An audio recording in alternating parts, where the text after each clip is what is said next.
Hello and welcome back to my YouTube channel. My name is Professor Gavala, and today I'm going to be doing two eigenfunction and eigenvalue example where the general problem or the general task that we're tasked with is for each system H and function xk, determine if each xk is an eigenfunction of the system H, and if it is, find and state the corresponding eigenvalue. And again, from our past video, which we talked about, the criterion for a function to be an eigenfunction of a system H, it has to equate to this eigenvalue times that function, where this eigenvalue is some complex constant a e to the j theta. And we proved this and described this criterion in a very clear manner in the video I did previous to this, which I will post in the top right hand side corner of this video. So please feel free to check that out. So for the first example, our system, or the output of our system, times an input x of t is this integral here. And the two x of t, or the two functions that we want to see if they are in fact eigenfunctions of this y of t, or this system, is x1 is equals to e to the 2t, and the second one is x2 of t is equals to e t u to the negative t, where this here is a step response in the negative direction. The second example is given by this function here. This is the output. And we want to check to see if this x3 of t, which is equated to tk, where k is an integer constant, greater or equals to the value of 2. And this d here is the derivative operator d over dt. Similar to my past example videos, I would encourage the viewer to pause the video and see if they can solve the problem on their own, and then come back to the video and see if they received the correct answer. Okay, so now we can go ahead and solve for 1a. And we could say that y1 of t is equated to h x1 of t, which is this integral from minus infinity to t times x1 of tau d tau. And again, let me call this equation number 1. And just so I can clearly show the reason again why we care about eigenvalues and eigenfunctions, I'm going to write this y1 of t again and say again this is h x1 of t. This is equals to the integral from negative infinity to t e to tau d tau. And if we compute this, this is equals to 1 over 2 e to the 2t from minus infinity to t. So then this is equated to 1 over 2 times e to t minus e to the minus infinity. And we can obviously say that this here is 0. So then now we get that this is equated to 1 over 2 e to the 2t, which is equated to 1 over 2 x1 of t. And let me call this equation number 2. So the first thing we can observe is we can say that since lambda is equated to 1/2, which is a complex constant, right? Again, we can say that 1/2 e to the j of 0, right? My theta here is 0, which again is simply just 1.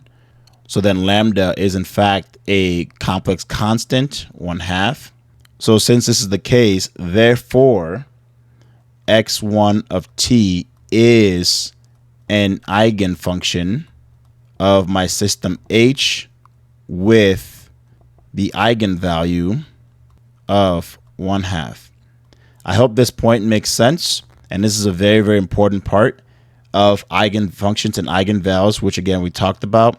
Again, the reason why x1 of t is an eigenfunction is simply only because my eigenvalue lambda is this complex constant. That's the criterion that you're looking for. And now the second takeaway point is that notice how equation number 2 is simply my input x1 of t divided by 2.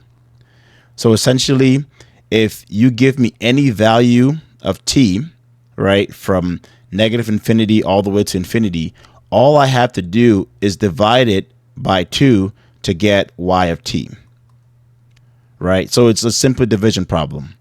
Versus in equation number 1, I have to take an entire integral, right, in order to get y1 of t. And again, this is the main point of why we study eigenfunctions and eigenvalues. Again, we said that we go from calculus, right, in this case was an integral, to arithmetic, which in this case was a division problem, or you could say even a multiplication problem if you multiply by 0.5 or 1/2. So this here, again, I want to stress, is the main reason we care about eigenfunctions and eigenvalues. We want to go from a calculus solution to an arithmetic solution. I hope that makes sense. If you have any questions or concerns, please leave them down in the comment section below, and I'll be sure to get back to you.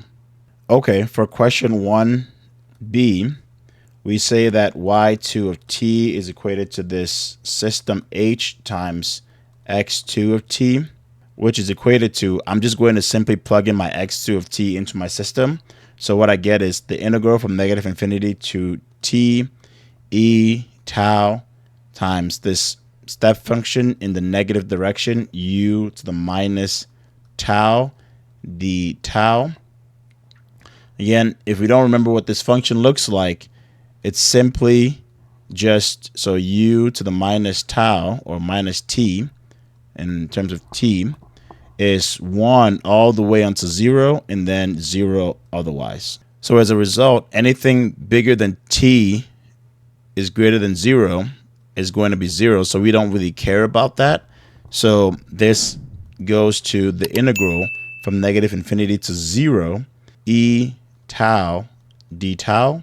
And if you do this computation, you're going to get e t, so negative infinity to 0.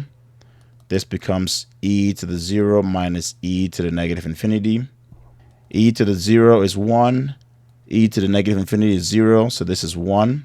So what we can say is that y of t is equated to 1 over e t u to the minus t times e t u to the minus t, which is equals to 1 over e t u to the minus t times x2 of t. And again, this here is this eigenvalue times x2 of t. But because my eigenvalue is not a complex constant, right, obviously e to the t, right, this t here is a variable. It's dependent on something. So it's not a constant. We can then say that x2 of t is not an eigenfunction of the system H. All right. Again, this criteria is very, very important, since lambda, or my eigenvalue, has a variable t here and here. It cannot be a complex constant or a constant at all. As a result, x2 of t is not an eigenfunction of the system. Again, I hope this makes sense. If you have any questions or concerns, please leave them down in the comment section below, and I'll be sure to get back to you.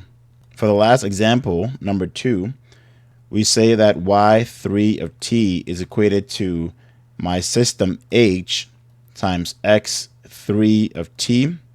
And again, if I plug in x3 of t, which was that t to the k, I get t squared, the second derivative of t to the k, over dt squared plus t times the first derivative of tk over dt. So essentially, this is equated to t squared, first derivative d times k, tk minus 1 over dt plus tk, tk minus 1. Let me take the derivative again of this first term. So I get this is equated to t squared. I get k times k minus 1, tk minus 2 plus, I just repeat the second term, tk minus 1. What we could notice is that this t squared here cancels out with this t to the minus 2 here, and this t here cancels out with this t to the minus 1 here. As a result, what I get is that this is k minus 1 times tk plus k tk. If I keep simplifying this, I can pull out a tk, and I'm left with k minus 1 plus k. I can say that this is tk k squared minus k plus k. Obviously, this k cancels out with this k. So then I'm left with k squared tk, which, as you can see, is this k squared times x3t, again, which is equated to this lambda times x3t. And in order to be completely clear, I can say that lambda is equals to k squared e to the j times 0, which is a complex constant. And again, since e to the j times 0 is just 1, we simply get k squared. So I can write that since lambda is equals to k squared, which is a complex constant, therefore x3 of t is an eigenfunction with eigenvalue lambda equals to k squared. I hope this last example brings the concept of eigenfunctions and eigenvalues together. If you have any questions or concerns, please leave them down in the comment section below, and I'll be sure to get back to you. If you liked the video, please give it a thumbs up, and please share the video with your colleagues and friends so they can also obtain the knowledge. And lastly, if you like what the YouTube channel is providing, please consider subscribing. It really helps the algorithm. Thank you.